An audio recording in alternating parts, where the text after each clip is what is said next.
If those little lies are not actually attacked with God's truth, what happens is slowly but surely we find ourselves becoming bound, and we begin to have things we call strongholds in our life.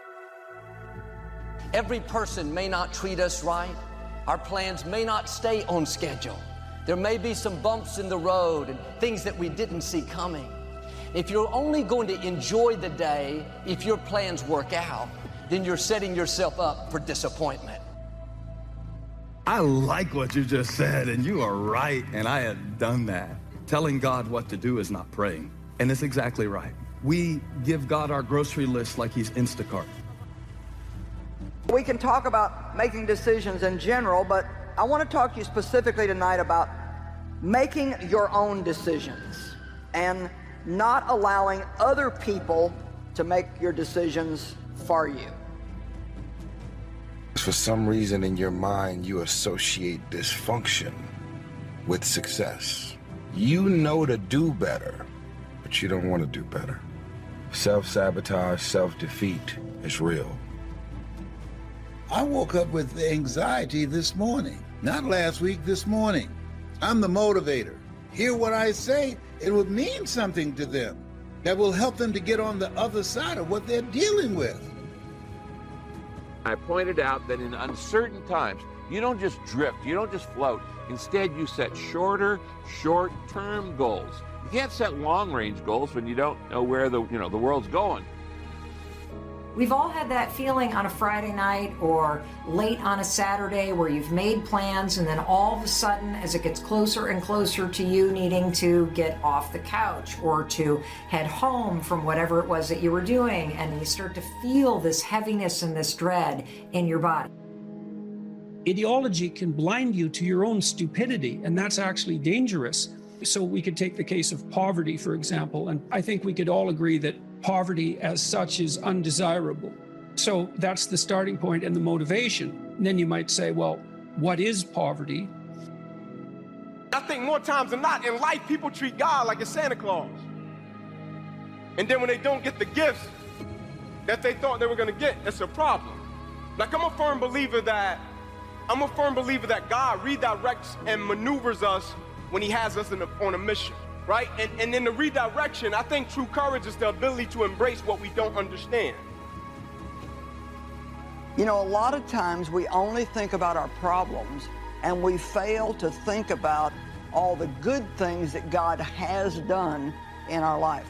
That's why it's good to start every day with Thanksgiving, thinking about things that you can be thankful for. During a time when I was having some pretty serious health problems, and I remember how bad I felt. And I compared it with how I felt now, and I thought, my gosh, God has done so much for me. I want to talk to you about God's got this. We all have things that come against us. It's easy to live uptight, wondering how it's going to work out. What if the medical report isn't good? What if my finances don't get better? What if my child doesn't get accepted in that school? We tried to figure it out. We've done our best, but we don't see anything changing. But there's a simple phrase you have to keep down in your spirit. God's got this. You got to get tunnel vision to reach your goal. You have to put blinders on and say, I'm laser beam focused on this. But know this, the road to success is always under construction. So just knowing when you strike out on your goal, you're going to have to get ready for flexibility because there's going to be detours, pitfalls, stop signs, men working, delays, detours going around. That has to be expected. Do not take the easy way out. Do not give up based on instinct. If you are forced to stand down, to retreat, so that you can rebuild and re-attack, so be it. But make that decision based on logic. Don't take no food out of my house. You can eat as much as you want when you here, but do not pack a plate. And most of y'all running with people who, when you fix food, they come to your house and take it to go plate. They don't bring nothing. They're not trying to help you. All they in your life to do is take. And you wondering why your life messed up, because you with takers. How you address it is you face it. You face it every day. You face it every single day of your life. Where you say, okay, like if you're fat, you need to lose weight. It's patience. It's patience in this fact of accepting who you are right now. I'm fat, I don't like myself. Take full responsibility for your life. Accept where you are and the responsibility that you're going to take yourself where you want to go. Someone said we have two primary choices in life. We can either accept conditions as they exist, or we can take the responsibility to change them. See, a lot of people want to exempt themselves from taking responsibility. All they want to do is talk about the problem. Can you change people that don't want to change? Of course you can change people who don't want to change. Now, for some people, leverage is not even the threat of their own life. Some people rather die than have you tell them what to do. And so that's not the leverage. The leverage for them might be something for their children. Leverage for them might be spiritual growth. So if you want something to pull you through all kinds of challenges, all kinds of difficulties, and things that come at you, you got to have something on out there, beyond today, beyond next week, beyond next month, beyond this year, that pulls you into the future. And the clearer it is, the stronger it pulls. One of the things that's so remarkable about the Old Testament, this is another thing Nietzsche commented on. He was a real admirer of the Old Testament, not so much of the New Testament. He thought it was a sin for Europe to have glued the New Testament onto the Old Testament, because he thought the Old Testament was a really accurate representation of the phenomenology of being. It's like, stay awake, speak properly, be honest, or watch the hell out.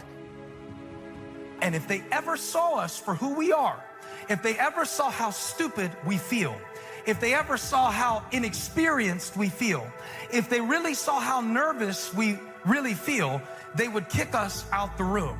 It happens to fathers, it happens to mothers, it happens to leaders, it happens to teenagers. It is the fear of being found out to be less than they thought you were. I would fight a bear to protect that time that I have with God in the morning, because I know that I absolutely 100% for sure cannot be the kind of person that God needs me to be to glorify Him and do what I'm doing if I don't have that time with God. But it took me a long time to get there. I was no different than anybody else. I made every excuse. I got distracted, you know, on and on and on and on and on. And God finally got it across to me, you are not going to stay alive if you don't spend time with me. Don't think like everyone else. Don't think like the 10 spies. When the majority is afraid, worried, negative, you have to be on the offensive and say, no, I'm not falling into that trap. I'm not going to think weak, defeated thoughts. I'm going to think power thoughts. I know my God is still on the throne. I know Him being for me is more than the world being against me. You have a say-so in that. You can decide to be rich, and with God's help, it's highly doable. But you first have to think it. The difference between successful people and non-successful people is here. I'm no better than none of y'all. I'm not a better person than you. I'm not a better Christian than you. God don't love me more than you. None of that. Discipline is eating the right foods to fuel your system. It's about disciplining your emotions so you can make good decisions. It's about having the discipline to control your ego so your ego doesn't get out of hand and control you. It's about treating people the way you would want to be treated. I tell the little homies, do me a favor. You got 3 minutes, little homie, to give me that little crying story. You got 3 minutes. Tell me when you're ready and go. You will not take 10 minutes of my time whining and crying about it. You give me 3 minutes and give me your story, and you got 10, 15 minutes to give me a solution. Nobody want to hear that, because after the end of it. Once you start breaking through that barrier and start breaking down that governor that you've put in your mind, because we forget we are in control. of our mind. We believe it's the other way around. No, we put in our minds what we should do, but we believe our mind is telling us, it's giving us all this feedback, but it's okay. These people have decided, as they look at the future, as they look at themselves, there's a way. Where there's a will, there's a way for me to begin to create a way out of no way. They're not afraid about tomorrow because of how they see themselves, because of what they feel that they deserve, because of what they feel that they can create for themselves. Your gut takes over. Your fear, or your greed, or your desire, or your comfort, or whatever. Who knows what I'm talking about here? Say I. But watch this. When you link enough pain, it takes no willpower. You're going to avoid it. The problem is some of you are linking pain to things you need, like exercise, right? Or pain what you need, like a relationship, right? And it's the wrong association, but it's going to control your life. Don't ask for security, ask for adventure. Better to live 30 years full of adventure than 100 years safe in the corner. And see, it's not important how long you live. What's important is how you live. But you need something to put up against that. And what you put up against that is meaning. Meaning is actually the instinct that helps you guide yourself through that catastrophe. And most of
is to be found in the adoption of responsibility.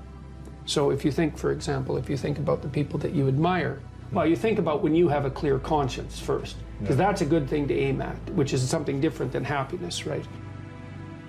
People that lives were spared because of situations that happened and they were out of their control. And a lot of people didn't speak about it because a lot of people didn't know about it. So in turn, Pastor, they talked about this one gentleman that worked in one of the buildings. And that morning, I'll never forget, they said he was getting ready to leave home. And his wife came to him and said, hey, can you take our daughter to kindergarten today? We let all the good stuff sink to the bottom.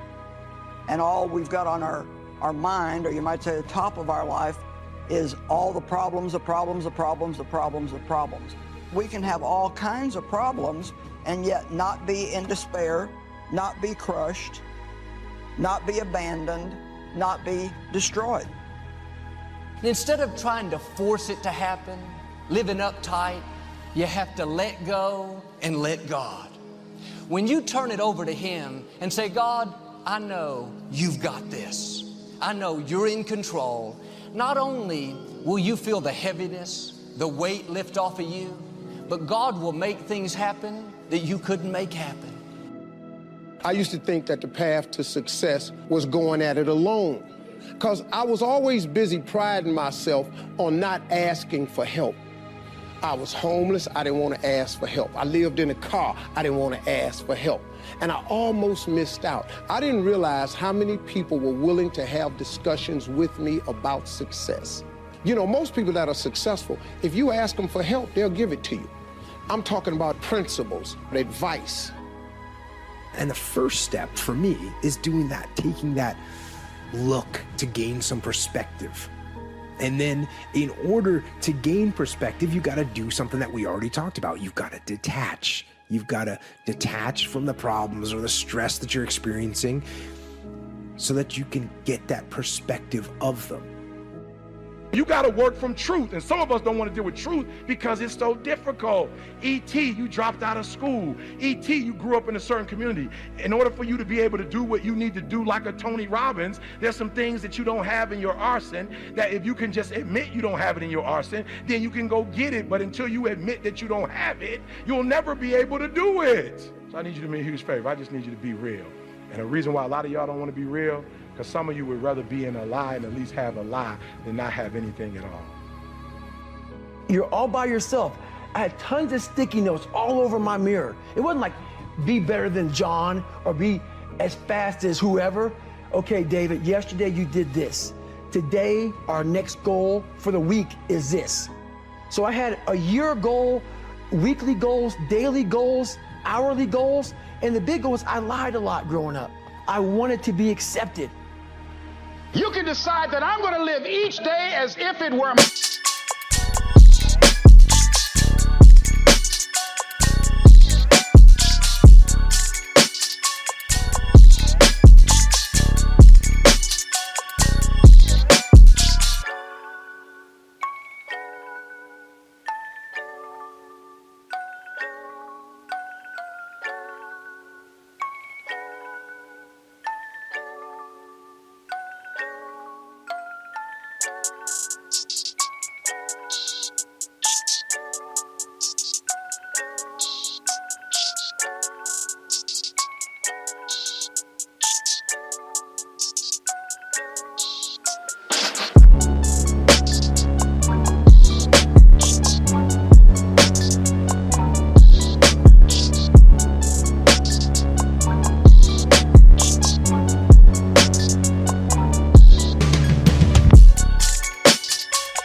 You have the power to make that decision. You can decide, I'm going to work on myself and develop myself. I'm going to empower me. And all of these things that are happening to me right now, they're just temporary inconveniences. They're not stronger than I am. I'm in charge here.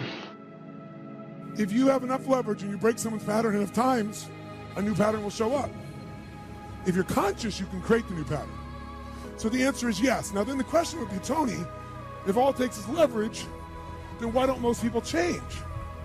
The only way people change is if they associate either enough what?